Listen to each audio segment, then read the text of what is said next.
깊은 산 속에 자리 잡은 외딴 마을은 시간이 멈춘 듯한 고요 속에 잠겨 있었다. 달빛은 거대한 산봉우리를 넘어 마을을 은은히 비췄지만 그 빛은 무언가 차갑고 싸늘했다. 마을 사람들은 해가 지면 대부분 집 안에 머물며 불을 밝히지 않았다. 창문 너머로는 두꺼운 커튼이 드리워져 있었고 낮에도 조용했던 마을은 밤이 되면 죽은 듯이 적막해졌다. 마을 중앙에는 커다란 장작더미가 쌓여 있었다. 노인 몇 명이 이곳에 모여 불을 지피고 있었다. 그들의 얼굴은 깊게 패인 주름으로 가득했고 표정에는 긴장감과 공포가 서려 있었다. 노인들 사이에 있던 마을의 원로 칠순을 넘긴 박 노인이 침울한 목소리로 말했다. 또 누가 희생될지 모른다. 이대로 가면 저주가 더 깊어질 뿐이야. 그의 목소리는 떨리고 있었지만 단호했다. 다른 노인들은 고개를 끄덕이며 그의 말을 듣고 있었다. 박 노인은 오래된 목각 인형 하나를 꺼내 들었다. 목각 인형은 희미하게 소녀의 모습을 본뜬 것처럼 보였고 군데군데 낡아 있었다. 그는 조심스러운 손길로 인형을 만지며 한숨을 내쉬었다. 이게 마지막 희생일 거라고 믿고 싶구나. 더는 안 돼. 이번에도 실패하면 마을은 끝이야. 노인들 사이에 있던 다른 이가 중얼거렸다.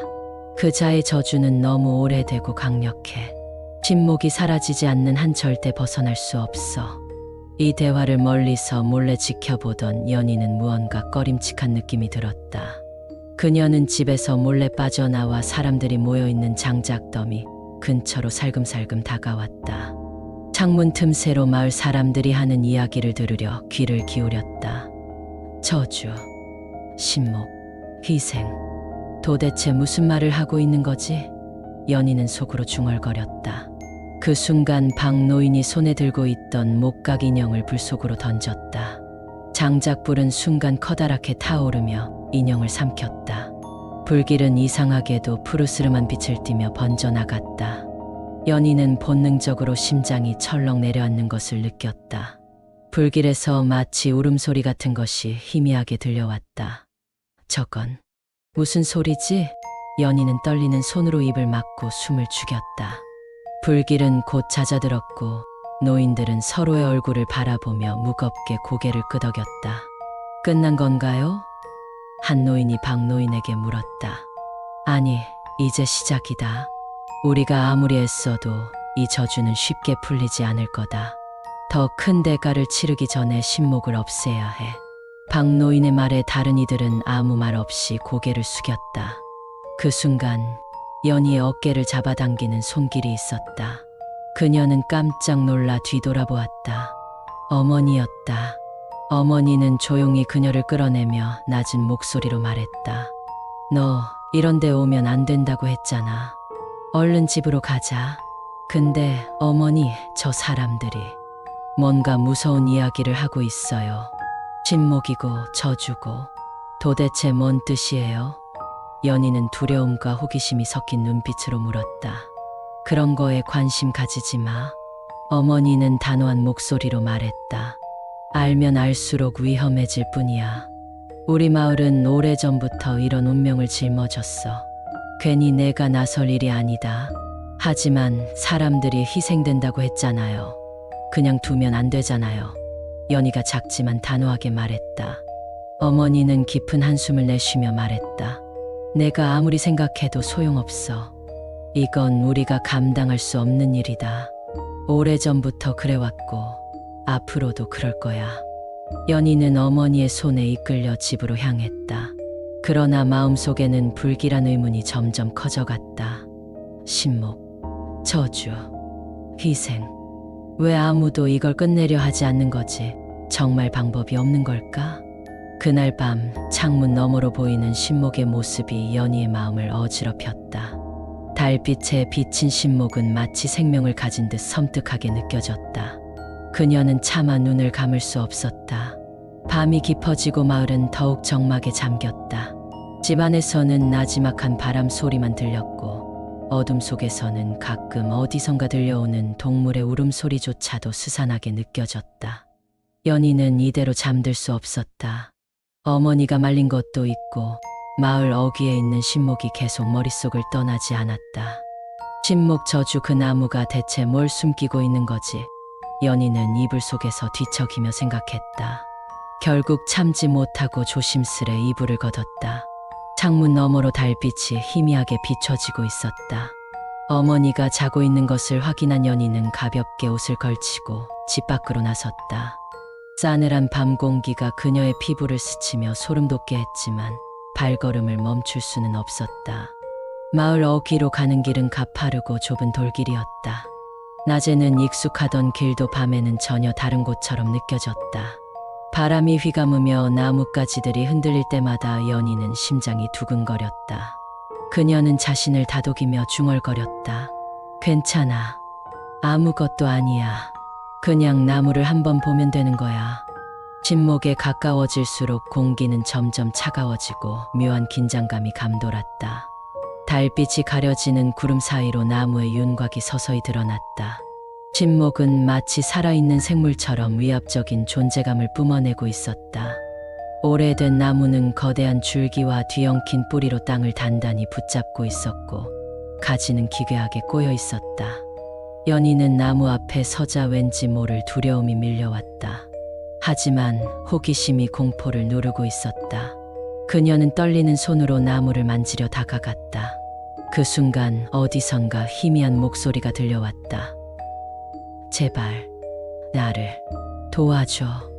연희는 숨을 멈췄다.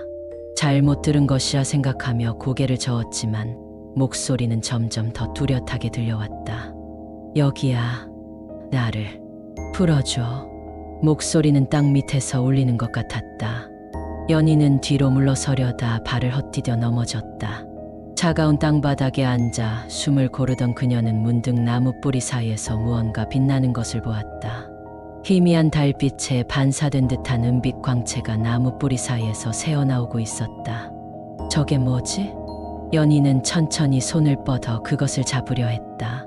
손끝에 닿는 감촉은 축축하고 차가웠다. 그녀가 뽑아낸 것은 오래된 두루마리였다. 두루마리는 낡고 바스러질 듯했지만 겉에는 붉은 글씨로 무언가가 쓰여 있었다. 떨리는 손으로 펼치자 경고문이 눈에 들어왔다. 이 나무에 봉인된 자를 해방시키는 순간 저주는 마을 전체를 삼킬 것이다. 연희는 두루마리를 읽고 숨이 멎는 듯한 충격을 받았다. 갑자기 땅이 흔들리는 듯한 느낌이 들며 나무의 뿌리가 꿈틀거렸다. 그녀는 놀라 뒤로 물러났지만 나무에서 들려오는 목소리는 멈추지 않았다. 풀어줘. 나를 구해줘. 목소리는 점점 더 간절하고 절박하게 변했다. 연희는 혼란스러웠다. 이 목소리가 정말 구원을 원하는 건지 아니면 자신을 속이려는 것인지 알 수 없었다. 그때 나뭇가지 사이에서 뭔가 날아오더니 연희의 어깨에 툭 떨어졌다. 그녀는 비명을 지르며 그것을 털어냈다. 떨어진 것은 작은 새의 깃털이었다. 그러나 깃털은 금세 까맣게 타들어가며 사라져 버렸다. 연희는 두루마리를 품에 안고 일어섰다. 두려움과 혼란 속에서도 그녀는 이 두루마리가 마을의 저주와 관련이 있다고 확신했다. 이걸 가져가야 해. 이걸로 뭔가를 할 수 있을지도 몰라. 하지만 그녀가 돌아서려는 순간 뒤에서 무언가가 그녀를 지켜보고 있다는 느낌이 들었다. 등골이 오싹해지며 그녀는 고개를 돌리지 못했다. 땅 위에 드리운 그림자가 마치 누군가 서 있는 것처럼 보였다. 연희는 마른 침을 삼키며 천천히 걸음을 옮겼다. 마을로 돌아오는 길, 그녀의 귀에는 계속해서 신목의 속삭임이 들려오는 듯했다. 나를 구해줘. 여기서 꺼내줘. 하지만 그녀는 더 이상 뒤돌아보지 않았다. 집으로 돌아와 창문을 잠그고 두루마리를 꼭 쥔 채 침대에 누웠다. 그러나 그녀는 차마 눈을 감을 수 없었다. 어둠 속에서 나무의 기괴한 속삭임이 계속 맴도는 것 같았다. 연희는 두루마리를 보며 속으로 결심했다. 이걸로 저주를 풀 방법을 찾아야 해. 그렇지 않으면 마을은 영원히 이 고통에서 벗어나지 못할 거야. 차가운 새벽 공기가 마을을 감싸고 있었다. 연희는 밤새 잠들지 못한 채 두루마리를 손에 꼭 쥐고 있었다. 손끝에 닿는 두루마리의 감촉은 희미하게 불길한 기운을 뿜어내고 있었다. 그녀는 이대로 두루마리를 품고만 있을 수는 없다고 판단했다. 이걸 가지고 끝을 내야 해. 더는 희생자를 볼 수 없어. 연희는 주섬주섬 겉옷을 챙겨 입고 두루마리를 품에 넣었다. 어머니는 아직 잠들어 있었고 그녀는 최대한 소리를 내지 않으려 조심스럽게 문을 열고 밖으로 나왔다. 차갑게 스며드는 공기가 그녀의 피부를 스쳤지만 발걸음을 멈추지 않았다. 그녀의 목적지는 마을의 전설을 가장 잘 아는 박노인의 집이었다. 박노인의 집은 마을 가장 끝에 자리 잡고 있었다. 오래된 초가집 문을 두드리자 안에서 인기척이 느껴졌다. 곧 삐걱거리는 소리와 함께 문이 열렸고 잠에서 깬 듯한 박노인이 나타났다. 그는 연희를 보며 놀란 표정을 지었다. 이 시간에 여기 웬일이냐? 박노인이 말했다. 연희는 두루마리를 꺼내 보이며 단도직입적으로 물었다. 이걸 어떻게 해야 저주를 끝낼 수 있나요? 이걸 신목에서 찾았어요. 박노인의 눈이 두루마리에 닿자마자 그의 얼굴이 굳어졌다. 그는 천천히 두루마리를 받아들고 조심스럽게 펼쳤다. 붉은 글씨로 쓰인 경고문을 본 그는 길게 한숨을 내쉬며 말했다. 이건 신목에 봉인된 저주를 가둬둔 물건이다. 그런데 내가 이걸 꺼냈다면 봉인이 약해졌을 가능성이 크다. 그럼 어떻게 해야 해요?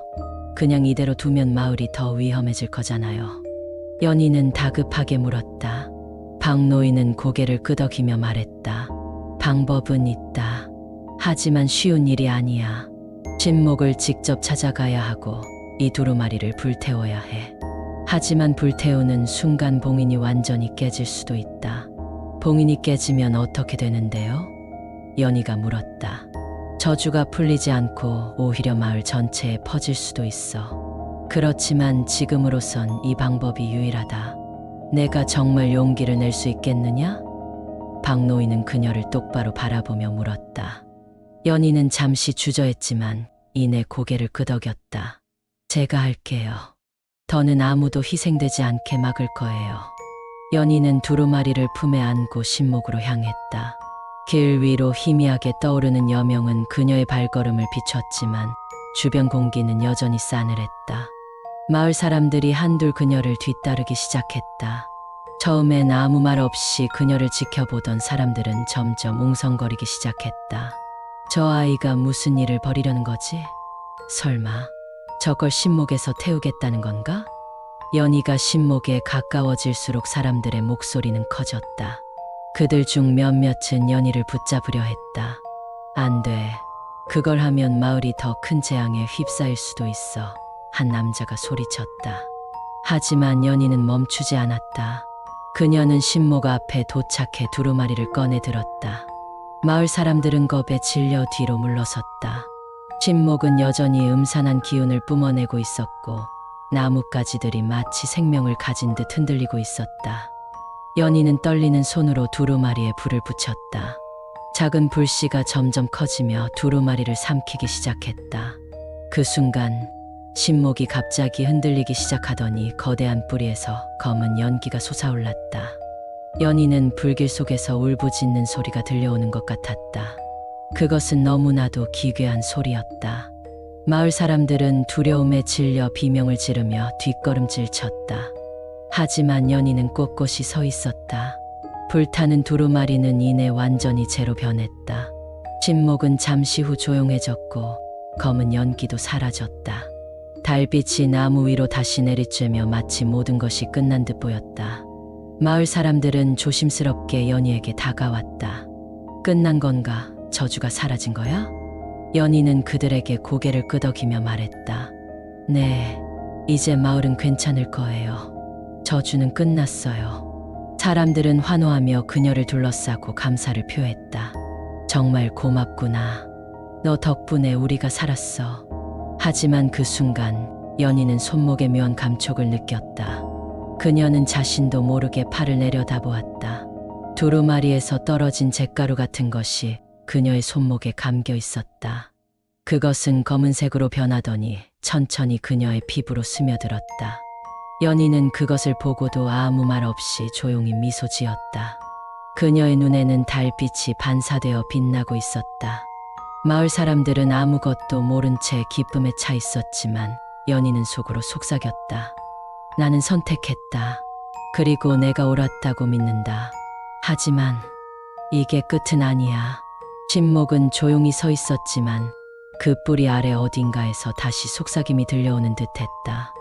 마을은 구원받았지만 연희에게 새롭게 시작된 무언가가 있었음을 암시하며 이야기는 열린 결말로 마무리되었다.